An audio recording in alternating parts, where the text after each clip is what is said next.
of government, created by America's cable television companies as a public service, and brought to you today by your television provider.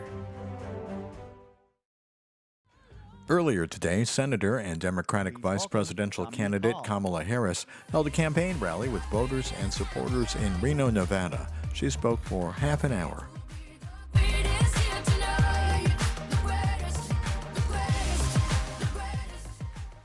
Good afternoon, everyone.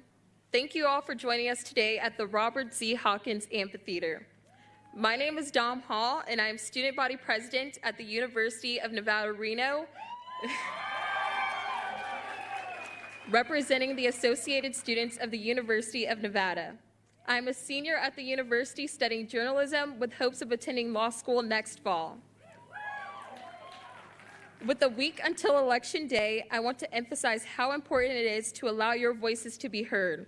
Our nation in this year alone is facing a global health pandemic, economic downfall, systemic racism, and a climate crisis.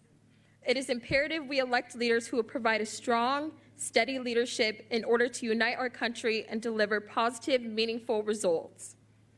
As a low-income, Black young woman from the Bay Area, being a first-time voter in the 2020 election is important to me. Electing representatives dedicated to fostering a prosperous society to ensure students and the younger generations feel represented and supported is essential for our country. And it is truly special to hopefully see a woman of color be elected in the #2 spot in the entire country next Tuesday. For the past 3.5 years, citizens who make up marginalized communities in the United States have been unprioritized under our current leadership. It is time we have issues we care about prioritized. Making progress on these issues cannot happen until you all vote. Vice President Joe Biden and Senator Kamala Harris already addressed the issues we faced as a nation throughout their campaign trail. With that said, in a few short moments, we will be honored to be introduced to Senator Harris. Before Senator Harris's Democratic presidential nomination in 2020, she was elected to the U.S. Senate in 2016 and represented California. Her advocacy focuses on immigration and criminal justice reform, minimum wage increases, and protecting women's reproductive rights. Since her nomination, Senator Harris is the first woman of color to appear on a major party's nomination ticket, which is so special to marginalized communities, especially women of color across the United States. I am so excited to be here today, and I can't wait to see what happens in 7 days. Thank you, everyone. I love you, baby. I love you, baby. Running all through my brain, wishing that I could stay, yeah, just to hold you, baby, just to hold you, baby. Without from my army, Captain, can you get her to call me? Though I may be far gone, know that she's my only desire.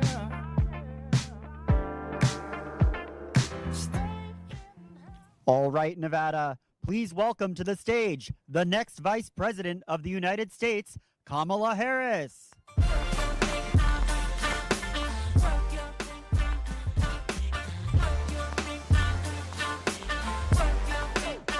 There's so many girls, I hear you've been running from the beautiful queen that you can be becoming. You can look in my palm and see the storm coming.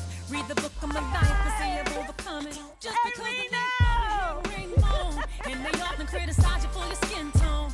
Hi, everybody. Oh, it's so good to see. Wasn't Dominique amazing? Can we hear it for Dominique? It's so good to be back in Reno. I'm so happy to see you guys, and what a beautiful day. And look I never knew there were blue pumpkins. Isn't that fantastic? First, I just want to thank Patricia Ackerman, who, of course, is running for Congress in Nevada, too. Let's make sure we take care of that. And then, of course, Wendy Hadigi Jenkins, the candidate for state senator in Nevada. Dr. Angie Taylor, Washoe County School District. And then Dominique. Okay, I'm just going to come over here. Um, so it's so good to see you guys. It's so good to be back in Reno. And thank you all for coming out this afternoon. Everybody's got a busy life, and these are tough days. And thank you all for the time and for the energy and for your commitment to fighting for our democracy. You know, I've been doing a lot of interviews, as you can imagine, and people say, well, what do you think's going to happen, you know, the day after the election, right? You've heard all that talk. And I said, look, here's what I truly believe. Yeah, we've taken a battering.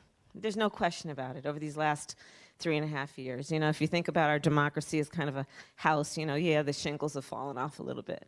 But the house is still standing. The house is still standing. And I'll tell you why. Because I do believe that our democracy will always be as strong as our willingness and preparedness to fight for it. And fight we will, because look at what I'm looking at. And there are a bunch of folks over there that because we had to socially distance, so we got friends over there too. People are turning out. I've been going all over the country, and these last like 10 days or so, in particular visiting with folks who are in early voting. And here in Nevada, early voting until Friday, October 30th. So let's make sure everyone votes and vote early. Just get it done, get it in. And I'm telling you guys, people are standing in line, and the enthusiasm and the energy. And it's because they know what you know, which is, you know, this is our country, and we love our country, and we're prepared to fight for it. So that's where we are. And look, I mean, there is so much at stake in this election. I don't have to tell you guys that. We are in the midst of at least 4 crises that are happening all at the same time. We're in a crisis that is caused by this pandemic, which has created a mass casualty event like we have not seen since World War II, where we are looking at over 225,000 Americans who just in the last several months have died, many of whom were without a loved one next to them because of the nature of this. Many of whom the family was hoping at least they could FaceTime or see each other virtually for their last days on earth. People are mourning. Over 8.5 million people have contracted this virus with unknown long-term consequences, including lung scarring, things of that nature.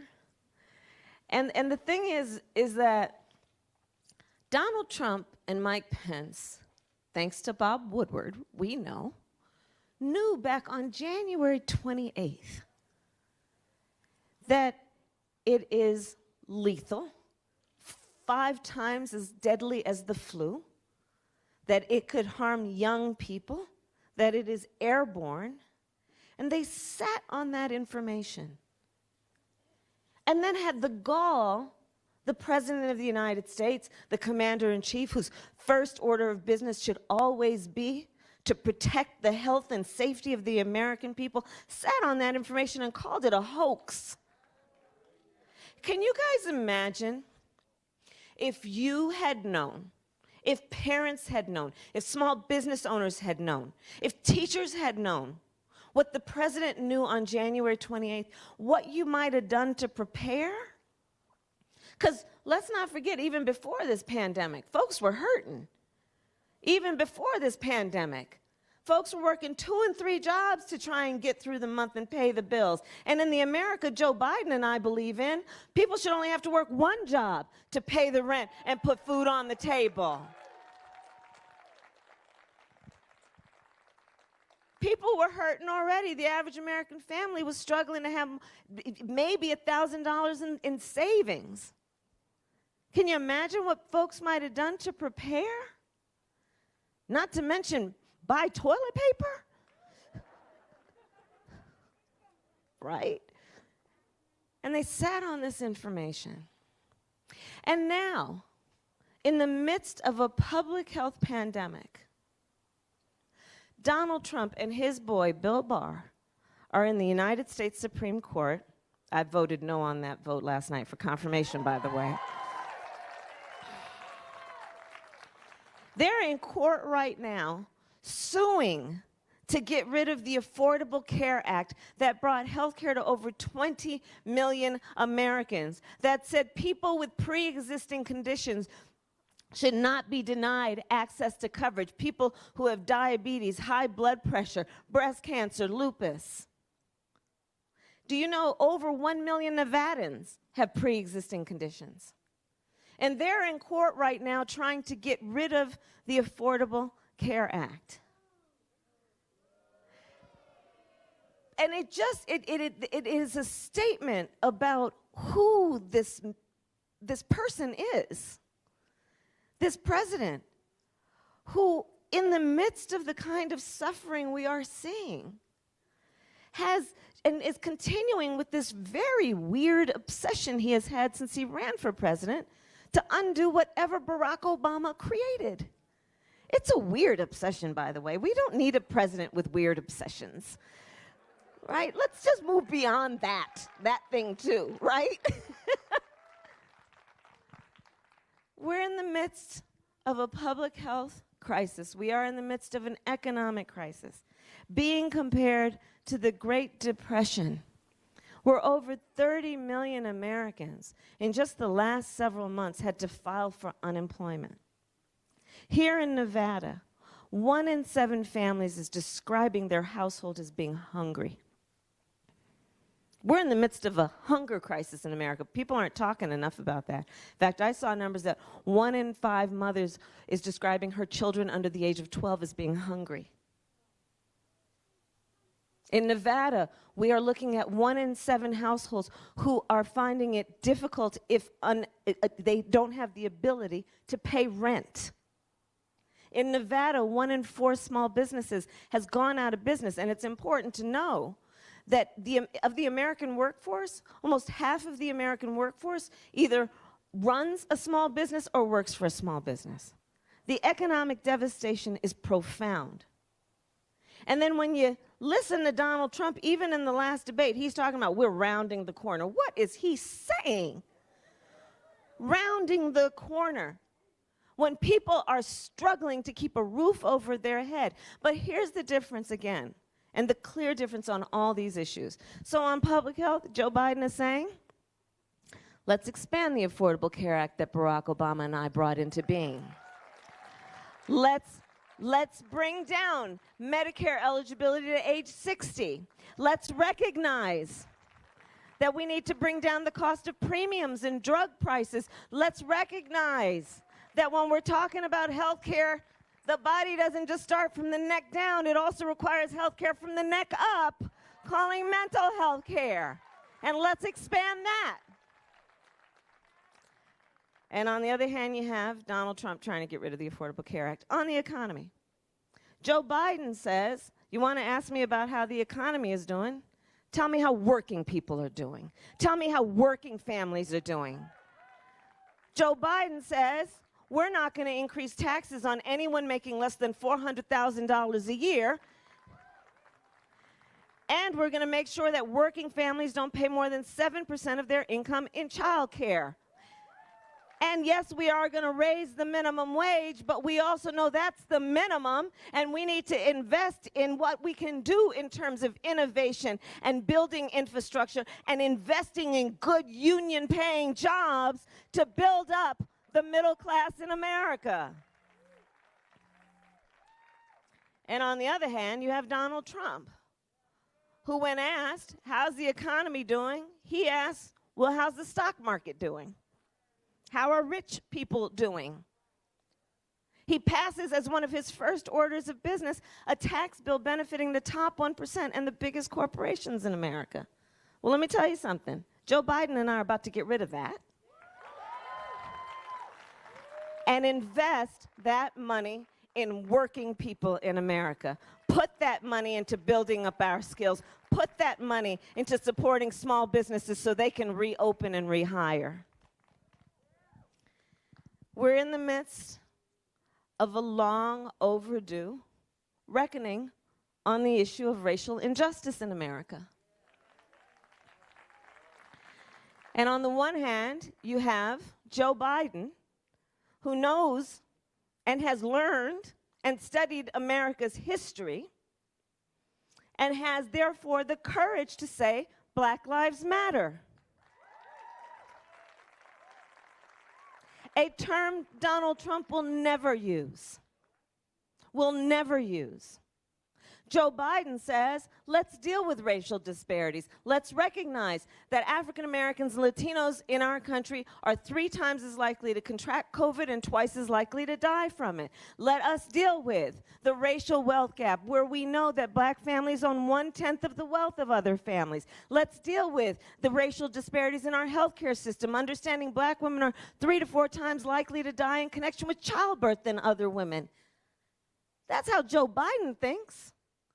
Joe Biden says, we're going to reform these systems, including the criminal justice system, and in so doing, we will decriminalize marijuana and expunge the records of people who have been convicted for marijuana offenses. We will shut down private prisons because we understand the business model is there are some human beings making money off of the incarceration of other human beings. Joe Biden says, we need to reform policing to require accountability when a police officer breaks the law. And for that reason, we will, 1, ban chokeholds and carotid holds because George Floyd would be alive today. And we will require accountability around creating a national system of tracking those that have broken the law so they can't get fired in one place and get hired in another.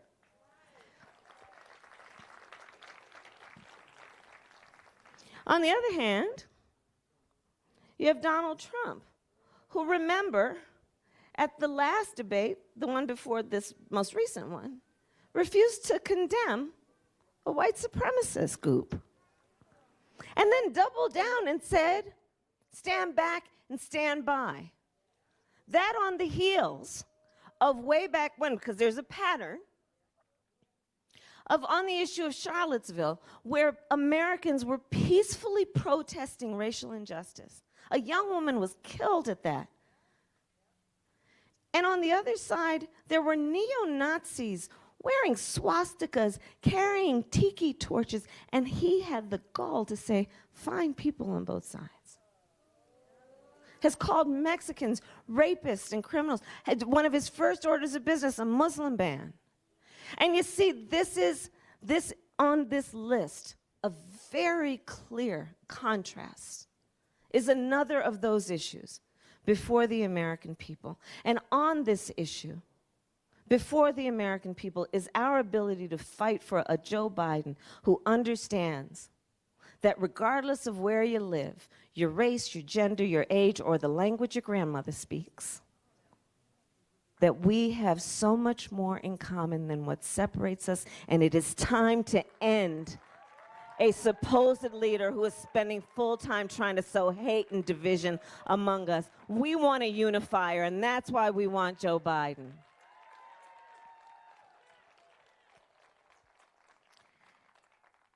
And on the list of crises, I don't have to tell Reno, a climate crisis. You guys know it, you're living it. We're seeing wildfires throughout the West Coast. I have visited many of them. I have visited with the families who have had to be evacuated. I have visited with firefighters who are fighting fires while their own homes are burning. We see on the Gulf Coast states storms that are battering whole communities. In the Midwest, floods that have caused farmers to lose a whole season of crops. And Joe Biden says, look, we got to pay attention to science here and do it with a sense of urgency and put timelines in place because the clock is ticking on this.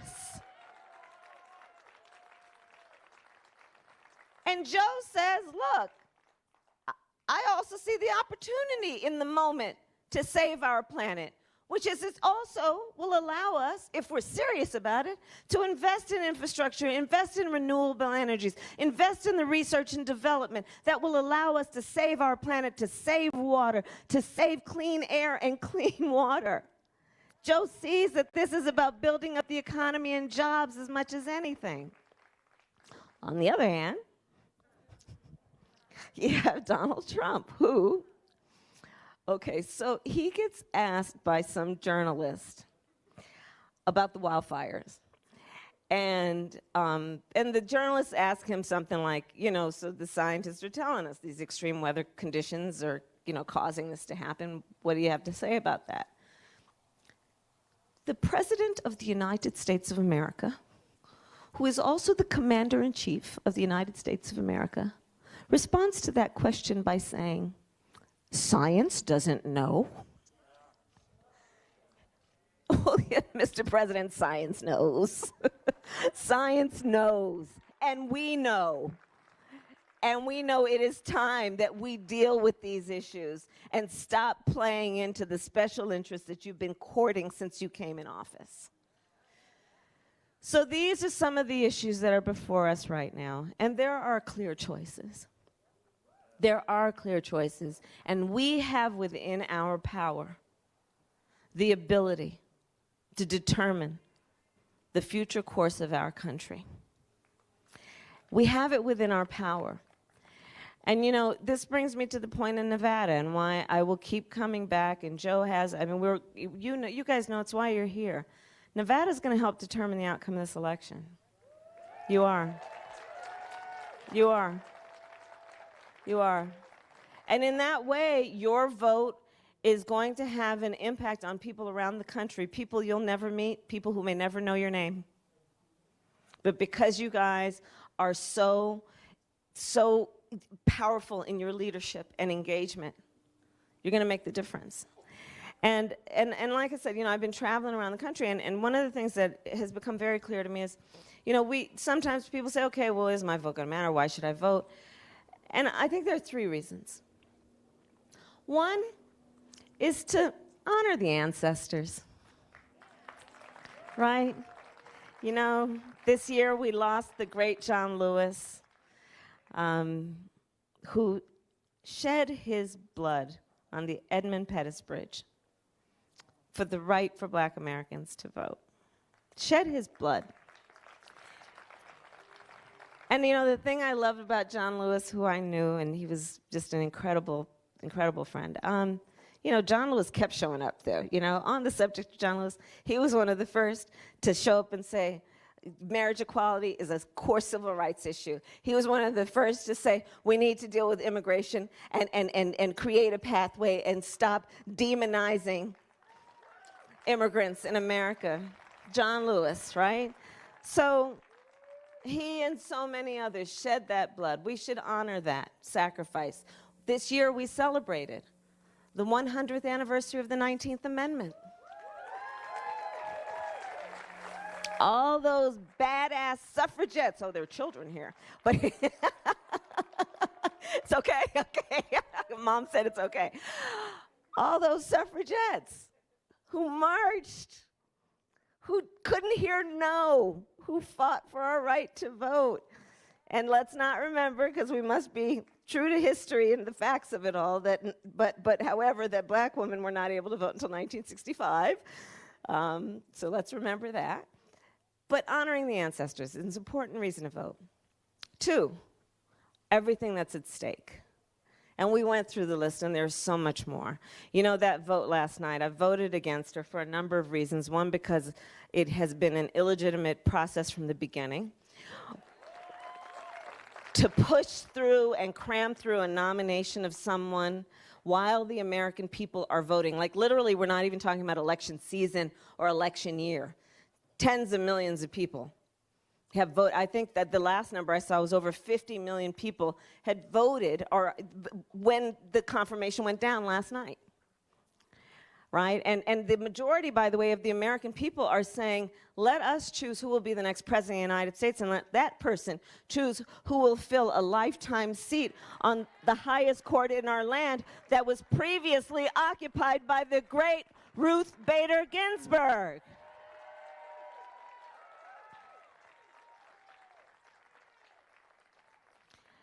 And there's so much at stake. Ruth Bader Ginsburg, we always should speak her name. What she did, there was, I think of her as there was an inverse relationship between her size and her force. right? What she did for equality and women.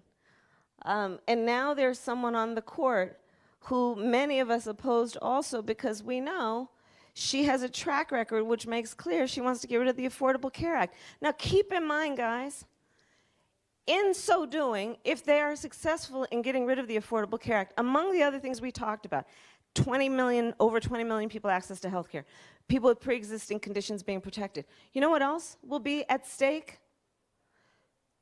Free birth control, free mammograms, free cancer screenings. All of that is at stake. Not to mention a woman's right to make a decision about her own body.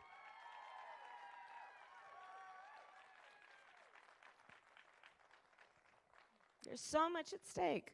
So we honor the ancestors. We know it is at stake. And here would be the third reason I think it's important for us to remember the importance of voting. And it has to do with this. Back in 2013, the United States Supreme Court gutted the Voting Rights Act in a case called Shelby v. Holder. And they basically took the teeth out of it. And so what ended up happening is almost immediately thereafter, about 24 states started putting in place laws that were designed to suppress the vote of African Americans, people of color, students, indigenous folks. And so much so that in North Carolina, when the Court of Appeal reviewed what they did, said that that legislature had designed the law with, quote, surgical precision to make it difficult for black voters in North Carolina to vote. So my point here is this.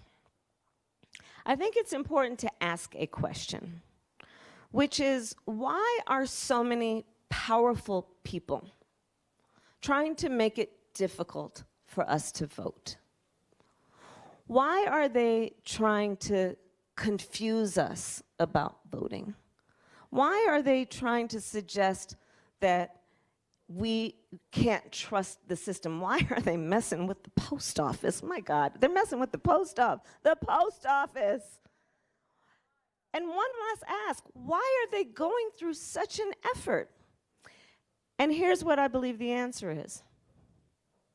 They know our power.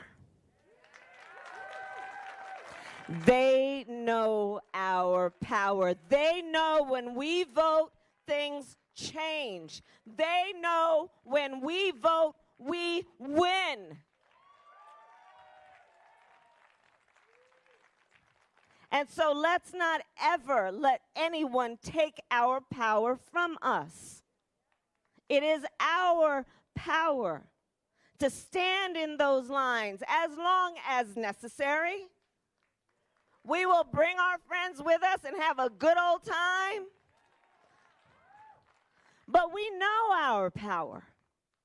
And we are prepared to exercise the power of our voice that comes with election time through our vote, because we know what is at stake and we know the shoulders we stand upon that came generations before us that would expect nothing less.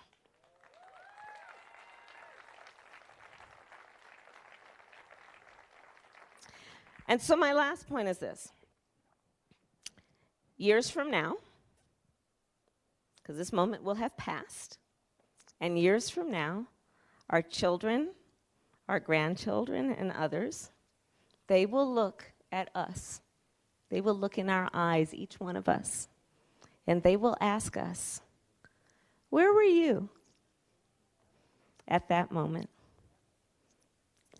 And what we're going to be able to tell them is so much more than just how we felt.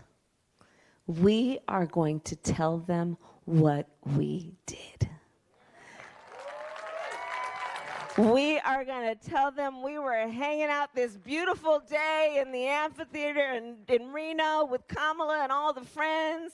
We're going to tell them we organized people. We're going to tell them we texted and we called and we emailed everyone we knew repeatedly till they got sick of us, but we know they would come back to us eventually. But we did whatever was necessary to remind people of what is at stake, to remind them of their power, and to remind them that ours is a country worth fighting for because we love this country. And so that's what we are going to do, Reno. And thank you, thank you, thank you, thank you, thank you, thank you, thank you, thank you. And tonight, our 2020 campaign coverage continues as President Trump holds a rally with voters and supporters.